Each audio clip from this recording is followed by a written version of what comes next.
All right, kids, I'm going to go over the 9H test on coordinate geometry. It says the midpoint of the segment -4, 5, and 2x plus 4, 3y minus 1 is 1, 8.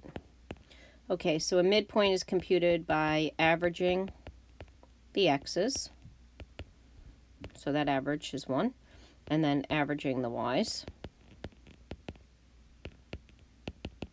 I'm going to multiply both sides by 2. So I'm going to get 2x equals 2, therefore x is 1. And then I'm going to get 4 plus 3y is 16. 3y is 12, y is 4. So you get 1, 4. Number 2. Okay, we want to find the length of the segment connecting 5, 4. -1, 0. So the distance formula, remember, is the old man with the hat. That's his nose. He's got 2 big bushy eyebrows and he's squinting. So we have 5 minus -1, 4 minus 0. So this is 6 squared, which is 36. 4 squared is 16. So we get 52, which is 4 times 13. So we get 2 rad 13. Okay, question 3. We have collinear. So collinear means they're on the same line, which means they have the same slope. K, 5. All right.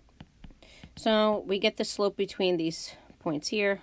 We have 11 minus -1 over 3 minus -3.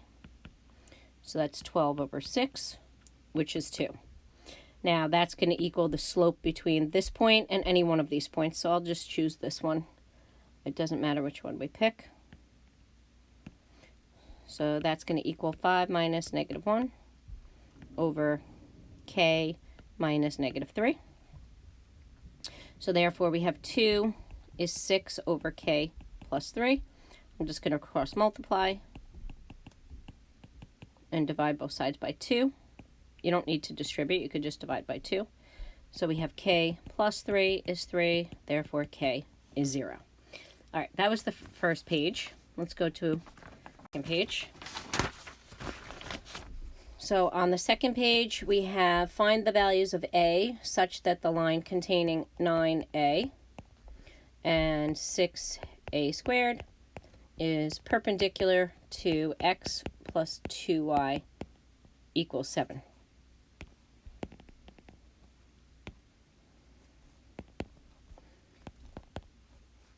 So number 1, we have to identify the slope. 2y is the opposite of x plus 7. We don't really care about the 7. We just care about the slope. So the perpendicular slope would be 2. So now we're going to write the slope for this. We have a squared minus a over 6 minus 9 equals 2. Therefore, a squared minus a over -3 is 2. Cross multiply. A squared minus a is -6. A squared minus a plus 6 is 0. Okay, this is not factorable. If you look at the discriminant, b squared minus 4ac tells you about the nature of the roots. So b is -1 squared minus 4 times a, which is 1 times c. So we can see that this is less than 0. Therefore, the roots are imaginary. So we have x equals -b plus or minus the square root. And this came out to be -23 all over 2a. 1 plus or minus I rad 23 over 2. And you could just split this up. All right, so for number 5. Okay, so anyway, so those values of a, I know it may seem silly to you. If you checked it out and substitute it back in, it would all make sense to you. You can have imaginary solutions. Because it never said anything about those, being constant or anything. So the length of the segment connecting -1, 8 to 3t, 3, t, is 4, square root of 2. So we do the distance formula, -1 minus 3 squared plus, doesn't matter which order we do the subtraction in, all right, as long as we take into account the absolute value. So this equals 4 rad 2. So I'm going to square both sides. Well, first, why don't I do the inside? So we get 16 plus t minus 8 squared equals 4 rad 2. Okay, so I think the way that Charlie had said it in my one class is the best way to proceed. Square both sides. Shout out to Charlie. And when you square 4 rad 2, a lot of you struggled with this. This is 16 times 2, which is 32. All right, so we have 16 plus the square of t minus 8. Subtract 16 from both sides. So we have t minus 8 squared equals 16. Do the square root method. Plus or minus the square root of 16. So that gives us 8 plus or minus 4, which is 12, and 8 minus 4, 4. All right, so those are your solutions for that one. Next page. Write the point slope form. So this is just an 8th grade question, all right, except for the standard form, which some of you say Miss Silverman did and some of you say she didn't do, so whichever, doesn't matter. Number 1, we want point slope, which is parallel to this, so it's going to have the same slope, and which passes through to -1, and then we're going to have the standard form. So the point slope formula is y minus y1, m, x minus x1. We can immediately substitute in the ordered pair. And then we need to get the slope. So when we get the slope, I personally prefer to bring the 10 to the left and the 2y to the right, because I don't like to deal with negativity. Okay, if possible, avoid negatives. So this is your slope. So that's going to be substituted in for this m. So I don't know if you could see me when I make these videos erase the m or not, but at any rate, this 3/2. Trying to get my black pen here. You guys can't see what I'm doing on my end. Keeps coming out to be silver. All right. Let's try that. There we go. Okay, that's the point slope formula. Now I'm going to clean this up on the left. So the way I coached you to do this in class is I coached you guys to multiply both sides by 2. Because why deal with fractions if you don't have to? So this is the point slope formula, or this. You can do the simplified. But at any rate, 3x minus 6. And you need to bring the 3x over to the left and bring this 2 over to the right. This would be the answer, or this. All right, or any version thereof in standard form. So I think some of you forgot that standard form was ax plus by is c. And these types of things will make the difference when you take high stakes exams where you have standard form like the SAT and the ACT. So for number 7, we just want to get the perpendicular bisector equation. Now this is just a regular geometry topic. All right, and then we have 3, 1, -1, 6. So you just get the midpoint, okay, for each of these. So you just average the x's, average the y's. And then you get the slope. So you're going to get -2, 5 over -4. Then you get the perpendicular slope, which is the opposite reciprocal. And then the information that gets substituted in is your midpoint and your perpendicular slope. And you just substitute them into the point slope formula. And that's it. No more work than that.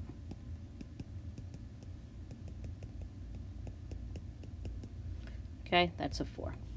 All right, on to the next.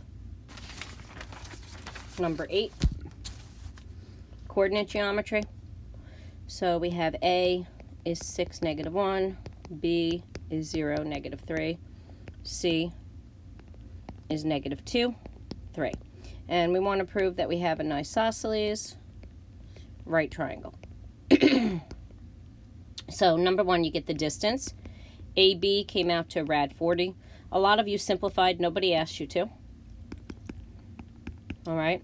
So this proves that it's isosceles. So since AB equals BC, that means the triangle is isosceles. Then we get the slope of AB as 1/3. You can always do extra work, but this is the minimum. The slope of BC is -3. So I taught you to make a bulleted list. So we have the slopes of AB and BC are opposite reciprocals. Okay, that means they're perpendicular. AB is perpendicular to BC. So then you have angle B is right, and then you have triangle ABC is right. And so then you can say that it is isosceles and right, because we've proven both. Number 9, okay, we have -4, 1, 2, 4, 5, 0, 1, -7. Close out your shape. Get the products, -16. All right, 0, -35, 1 on the right. We get 2, 20, 0, 28. Add, -50, 50. And then to get the area, you do -50 minus 50, absolute value divided by 2, or you could do the other order. But either way, you get 50. For 10, we have -1, 3, 2, 8, 5, -8. And then you close it out.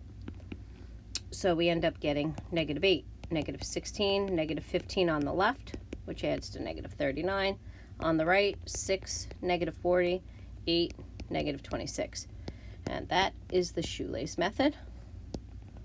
That's what we call it. So we have -39 minus -26 divided by 2, which is 6.5.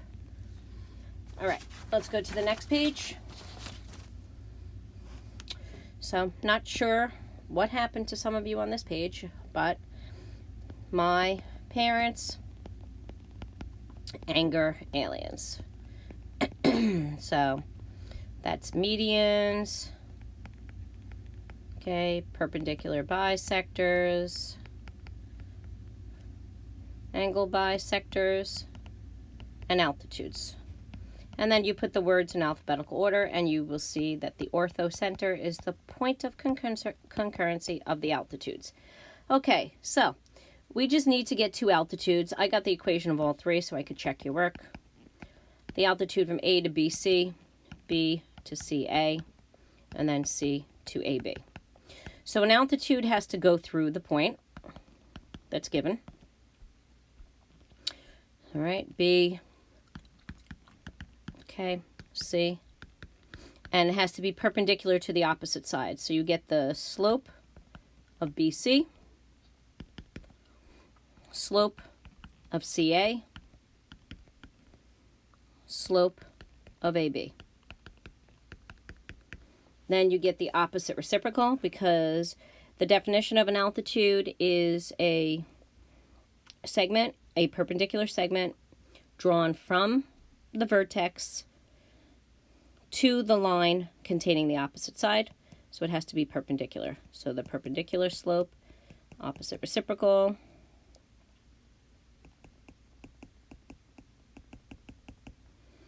and 1/4. Okay, so I substituted these into the point slope formula. So we get y minus 3, -1, x plus 6 over here, the equation of this altitude is y minus 5 equals 2 times x minus 2. Over here, y minus 1, negative 4 times x plus 2. All right, anyway, so I got this into slope-intercept form, all of them. Okay, minus 3, y equals 2x plus 1, y equals negative 4x minus 7. So you get the intersection of any two. So I chose to do the 2x plus 1 and the opposite of x minus 3. I multiplied this equation by 2. So that gave me 2y is negative 2x. Excuse me, minus 6. And then I have y is 2x plus 1. Add 3y, okay, is negative 5. So that means y is negative 5/3. And then you substitute back in. So I substituted into this one. It doesn't matter which one. So I have negative 5/3 is 2x plus 1. And then that came out to be negative 4/3. So the orthocenter is negative 4/3, negative 5/3. 10-point question. A couple of kids left it blank. Not sure why you did that. All right. Some of it could just be nerves, getting used to instruction after the pandemic. Your processing speed probably isn't where it was. There's a lot of things involved. Anxiety, yada, yada. You know, first honors class. We get it all in high school. All right, so we have this very interesting question here. Okay, and n is 0. 4b. So what I asked you to do was to get the equation of the median, okay, from M. So the coordinates of M, okay, a median is drawn from the vertex, so it's going to be drawn from here to the midpoint of the opposite side. So we need to get the midpoint of Ln. So that is 4a plus 0 divided by 2. 2b plus 4b divided by 2, which comes out to be 2a, 3b. Okay, so the equation of the median is just y minus 6b, because it's drawn from the median to the midpoint of the opposite side. And then I have my slope, so I have to get my slope. Negative 2a minus 2a, so this is 3b over negative 4a. So I get negative 3b over 4a. Same thing, tomato, tomato. And then x plus 2a. I also accepted if you use the midpoint, because it has to pass through both. 3b, negative 3b over 4a times x minus 2a. Okay, the second part, the centroid, you guys did way too much work. You're just supposed to add all of the x's and divide by 3. All right. And then you're supposed to add all of the y's and divide by 3. So you just get 2a over 3 and 4b. All right. Let's go to the next page. On this question, number 1, you're in the second quadrant. So we're going to be in the second quadrant, which is over here. And it says point P is 15 units from the origin, but the slope is negative 3 over 4. So we have a 3, 4, 5 triple. When we make this 15, this becomes 12, and this becomes 9. But because we're in the second quadrant, it would either be negative 9, 12, or we could say negative 12, 9. Both of those would give you a hypotenuse of 15. Okay, number 14, directed line segment. So the formula is x1 plus a over a plus b, x2 minus x1. Same thing for the y part, plus a over a plus b, y2 minus y1. All right, so what we have here is C is 4, negative 2 D is negative 12.6, and we're partitioning it in a ratio of 3 to 1, and it says find the point P from C. So that's where you're starting from. So you have 4 plus, all right, I shouldn't write that as a fraction, even though a ratio could be written that way. I don't want to confuse you guys. So the ratio is 3 to 1. So A is 3. 3 plus 1 is 4. And then you do negative 12 minus 4. Then you do the same thing for the y part. 3/4, 6 minus negative 2. This is not a 9 honors question. This is just a regular geometry question, guys. Regular geo kids need to know this too. And so point P is negative 8.4. All right, you can do that basic math. Number 15. Okay, if you have an x-intercept of 5, that means that you have the ordered pair 5, 0, and the slope is 3/5. So I just substituted this into the point slope formula. And then I multiplied both sides by 5. I distributed the 3, and I brought the 3x over because it said standard form. And any equivalent equation is fine. So 3x minus 5y is 15 is fine as well. Okay, the very last question, I think some read correctly. We have point P, okay, along the directed line segment from AB, partitions the segment in a ratio of 2 to 1. Oh, I said I wouldn't do that to you. All right, so we want a ratio of 2 to 1. But they're tricking you here. They're saying point A, why is this not cooperating? Okay, guess my pen is like, slow down, lady. Okay. Oh, it's becoming loose, that's why. And then we're looking for it, so it says from A to B. We don't know B. So this is your x2, y2. All right, and they're giving you the answer. They're saying the answer to this problem, if we were going forward, is negative 2.5. So we have negative 2 equals 4 plus 2/3 x2 minus 4. I'm just using the formula, but these are my answers. So this gets set equal to the x part. And then for the y part, you just get 5 equals negative 7 plus 2/3 y2 minus negative 7. And then you just solve that, kids. Most of you did not read the question properly. So I think there's a lot of things going on. What I would do is I would sit down if I were you, and I would analyze my mistakes and figure out, where am I having difficulty? Where am I falling short? Did I memorize these formulas? Was I prepared for this test? All right, so anyway, hope this video helps. Thank you so much, kids.